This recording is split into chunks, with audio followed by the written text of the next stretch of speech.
Okay guys, তো আমরা কথা বলবো লোকাল এসইওর যে অর্গানিক র্যাঙ্কিং ফ্যাক্টরগুলো 2026 সালে যে আপডেটেড ফ্যাক্টরগুলো আছে। তো এখানে মোটামুটি আপনারা 10টা ফ্যাক্টর দেখতে পাচ্ছেন যার স্কোরিং করা হয়েছে কোনটা কোন ব্যাপারগুলো বেশি ইম্পর্টেন্ট। তো আমি অ্যাকচুয়ালি সেই 187টার ফ্যাক্টর রয়েছে যার লিস্ট আমি এখানে দিয়ে দিচ্ছি আপনাদেরকে। আমি লিটল বিট এক্সপ্লেইন করব, 20-25টার মতো এক্সপ্লেনেশন করব, দেন আপনারা একটু স্টাডি করে নেবেন অবশ্যই। তো এখানে প্রথমত কথা বলা আছে যে dedicated page to is services. Okay, এটা আমরা আগেই কথা বলছি, প্রত্যেকটা সার্ভিসের জন্য আপনার আলাদা আলাদা ডেডিকেটেড পেজ থাকতে হবে এবং আলাদা আলাদা কিওয়ার্ড দিয়ে সেটাকে র্যাঙ্কিং করার চেষ্টা করতে হবে, তাহলে এটা একদম ফার্স্ট প্রায়োরিটাইজ এবং 210 স্কোরিং এটা 200-এর উপরে। সো মোস্ট ইম্পর্টেন্ট ব্যাপার।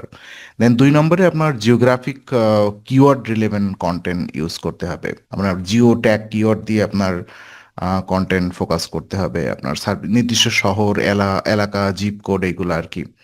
দেন 3 নম্বরে কোয়ালিটি এবং authority of inbound links and domain. I mean আপনার হাই ভ্যালু ব্যাকলিং এবং আপনার স্ট্রং ডোমেইন আপনাকে উচ্চ র্যাঙ্কিং করতে, হাই র্যাঙ্কিং দিতে পারে। দেন লোকাল অর্গানিক র্যাঙ্কিংয়ের সবচেয়ে বড় শক্তি কিন্তু এটা একটা ব্যাপার। ওকে, দেন 4 নম্বরে বলছে keyword in GBP landing page title tag. Okay, তো ল্যান্ডিং পেজের যে টাইটেল ট্যাগ সেখানে ডেফিনেটলি ওয়েবসাইটে তো আমরা ইউজ করব।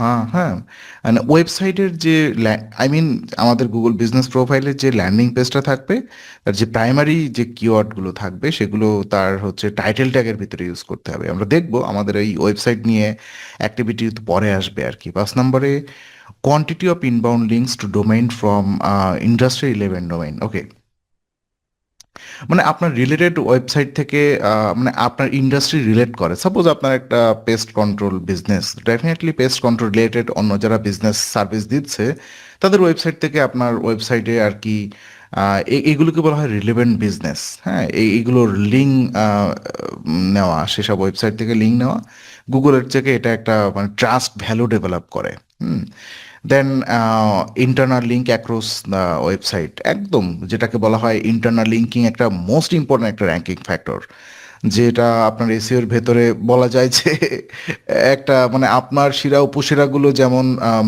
পুরো শরীরে রক্ত সরবরাহ করে না, তো আপনার ওয়েবসাইটে একটা সময় তো 200 300 500 2000 পেজ ক্রিয়েট হয়ে যাবে। তো এই যে ইন্টারনাল লিঙ্ক করার মাধ্যমে কি হয়, একটা পেজের সাথে আর একটা পেজের কানেকশন, এতে কি হয় ইউজার এক পেজের সাথে একটা আর্টিকেল পড়তে পড়তে একটা পেজে দেখতে দেখতে অন্য একটা পেজে ট্রান্সফার হয়ে চলে যেতে পারে অন ক্লিকের ভিতরে। এর ভেতর দিয়ে একটা এসিওর শক্তি ট্রান্সফার হয়।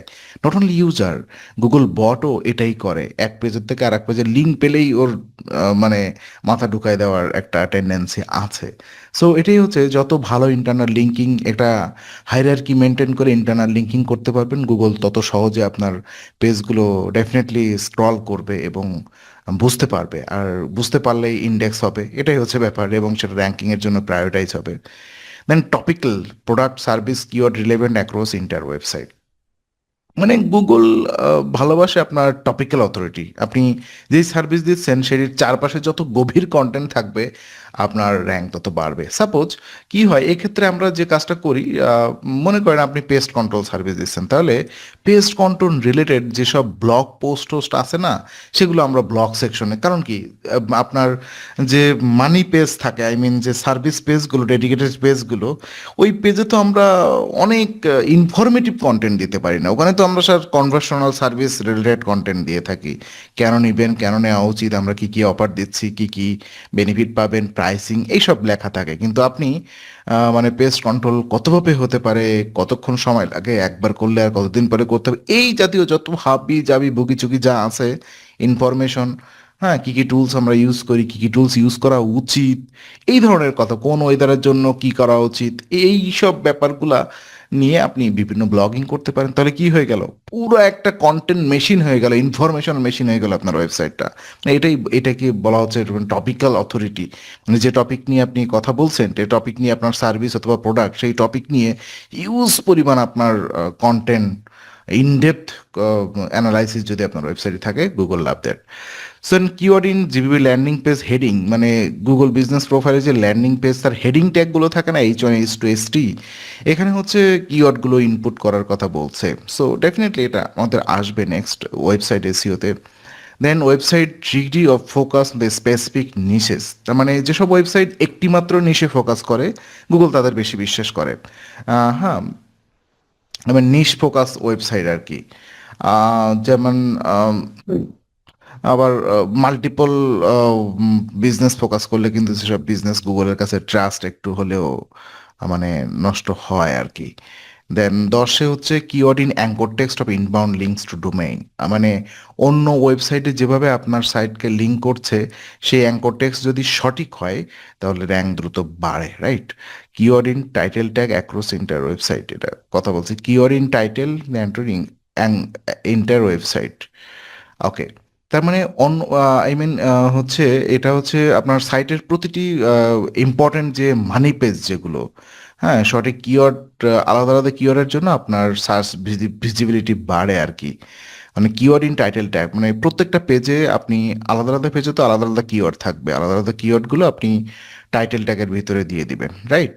দেন 12 নম্বরে অপশন কি, diversity of inbound links to domain. তার মানে একঘেয়ে ব্যাকলিঙ্ক নয়, বিভিন্ন ধরনের ওয়েবসাইট নিশ বা লোকেশন থেকে আপনি লিঙ্ক নিতে পারেন, গুগলের চোখে এটা মোটামুটি হেলদি হয় আর কি। দেন 13 নম্বর কি বলছে, quantity of inbounding to domain from local relevant domains, অর্থাৎ আপনার মানে যে সিটির ভেতরে আপনার ওয়েবসাইট, ব্লগ, নিউজ পোর্টাল থেকে আপনি যদি লিঙ্ক নেন তাহলে লোকাল অথরিটি একটা মানে বুস্ট আপ হয়, যে লোকালি আপনাকে সবাই ভালোবাসে, এরকম গুগলের চোখে এরকম একটা ট্রাস্ট ভ্যালু ক্রিয়েট হয়, ওকে। দেন 14 নম্বর, volume of quality content on the entire website, okay. মানে কোয়ালিটি কন্টেন্টের একটা ভলিউম, যদিও এটা খুব একটা এখন গুরুত্ব পায় না ভলিউম কথাটা, মানে বেশি কন্টেন্ট নয়, ভালো মানে ইনডেপথ কন্টেন্ট দিতে হবে আর কি। আমার সমস্যা সমাধান ভিত্তিক যেটা কিনা ইউজারের দরকার, এখন আর ভলিউম কথাটা খুব একটা গুরুত্ব বহন করে না। আগে কি হতো জানেন, যে কম্পিটিটর 1,000 ওয়ার্ডের কন্টেন্ট দিয়েছে তো আমাকে 1200 ওয়ার্ডের কন্টেন্ট দিতে হবে, মানে এই ধরনের চিন্তা কথা হতো। এখন ওটা ব্যাপার না, কম্পিটিটর দেখা যায় 5,000 ওয়ার্ডের কন্টেন্ট দিয়েছে, আপনি 1,000 ওয়ার্ডের কন্টেন্ট দিয়েও র্যাঙ্কিং করতে পারবেন যদি সেখানে মানে মূল্যবান কথাবার্তা লেখা থাকে এবং গুগল যদি সেটা মনে করে।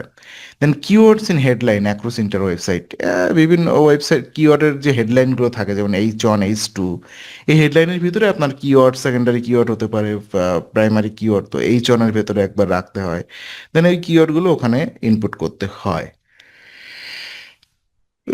সরি। দেন মোবাইল ফ্রেন্ডলি করতে হবে, রেসপন্সিভ ওয়েবসাইট এটা করতে হবে, এটা তো ম্যান্ডেটরি, সবাই জানেন। 17, volume of quality content on service page, মানে আপনার যে সার্ভিস পেজগুলো থাকবে ডেডিকেটেড, সেখানে কোয়ালিটি কন্টেন্টের ভলিউমটা বাড়াতে হবে। ওয়েবসাইট HTTPS বাই ডিফল্ট, মানে কি এটার সিকিউরিটি, মানে HTTPS এটা হচ্ছে প্রোটোকল, যেটাকে আমরা বলি হচ্ছে আপনার SSL সার্টিফিকেট, আপনার ওয়েবসাইটে SSL সার্টিফিকেট থাকা লাগবে, যেটা কিনা একটা সিকিউরিটি ওয়াল ক্রিয়েট করে আপনার ওয়েবসাইটের, so called security firewall. Then 19 নম্বর কি, keyword in anchor text of internal link, okay. যে আপনি যে ইন্টারনাল লিঙ্কিং করতেছেন না, যে এক পেজ থেকে আর এক পেজে যে কনটেক্সট, আই মিন যে ফ্রেজের উপরে লিঙ্কটা করবেন, এখানে কিওয়ার্ড ফোকাস করে কাজ করাটা ভালো, তবে এটা এক্সেসিভ মাত্রায় করলে সেটা স্প্যামিং হয়ে যায় গুগলের চোখে, ঠিক আছে? এটা একটু সুকৌশলে করতে হবে, হুবহু কিওয়ার্ড না দিয়ে কিওয়ার্ডের টার্মগুলোর উপরে করতে হয় যে অ্যাঙ্কর টেক্সট। দেন 20 নম্বরে, click through rate from organic search result, মানে আপনার যে সার্চ ইঞ্জিন রেজাল্ট পেজ থেকে আপনার পেজ বেশি ক্লিক পেলে গুগল ধরে নেয় এটা হচ্ছে হাই রিলেভেন্ট, অর্থাৎ হাই ভ্যালু পায়, আর র্যাঙ্কিংও গুগল কিন্তু ডেফিনেটলি তখন বাড়িয়ে দেয়। তো এখানে 21 নম্বরে, proper site architecture organic into the topic area, মানে সাইটের আর্কিটেকচার নিয়ে কথা বলা হচ্ছে, UX/UI ডিজাইন নিয়ে, যে একটা user friendly website design development করতে হবে, ওকে। So that's it. এই আমি এইগুলো কথা বললাম, আর আপনারা অবশ্যই এর যে বাকি অংশগুলো আছে এগুলো একটু স্টাডি করবেন, আমি লিস্টটা দিয়ে দিব। 187 এখানে লিস্ট দেওয়া আছে। তো quantity of Google post update এটা একদম শেষে চলে আসছে। সো এখানে সবই আমরা টুকটাকভাবে কথা বলছি বিভিন্ন সময়। আপনারা এটা একটু স্টাডি করবেন তাহলে আপনার মাথায় ধরবে। আপনি মনে করছেন এটা কি করব? ব্যাপার হয় কি এতগুলো ক্লাস ১ম থেকে দেখলে ১০টা ২০টা ক্লাস দেখার পরে দেখবেন যে ২১ নম্বর ক্লাস আর মাথায় কিছু ঢুকছে না। কিন্তু এইগুলো একটু স্টাডি করলে আপনার মাথায় চলে আসবে যে সিকোয়েন্সটা চলে আসবে। ও আচ্ছা লোকাল এসইও এর সিকোয়েন্স মানে এইগুলো, এইগুলো করতে হয়। ঠিক আছে? কারণ আমি সবসময় একটাই বলি যে আ অভিযোগ একটাই আসে যে, "দাদা কিছু মনে থাকে না। একটা দেখে আরেকটায় যখন যাই আগেরটা ভুলে যাই। কিন্তু যখন দেখি তখন তো সহজ লাগে।" সো একটাই Google বিজনেস প্রোফাইল, একটাই ওয়েবসাইট এর ভিতরে অনেক আহামরি কাজ না। আমার তো মনে হয় Facebook এ যত অপশন আছে, আমরা তো Facebook এ নন টেকনিক্যাল। আমার Facebook এ টেকনিক্যাল কোনো নলেজ নেই। তাও এত পরিমাণ মেনু বার বাম ধার দিয়ে মাথা খারাপ হয়ে যায়। ওই হিসেবে তো Google বিজনেস প্রোফাইলে অত কিছু নেই।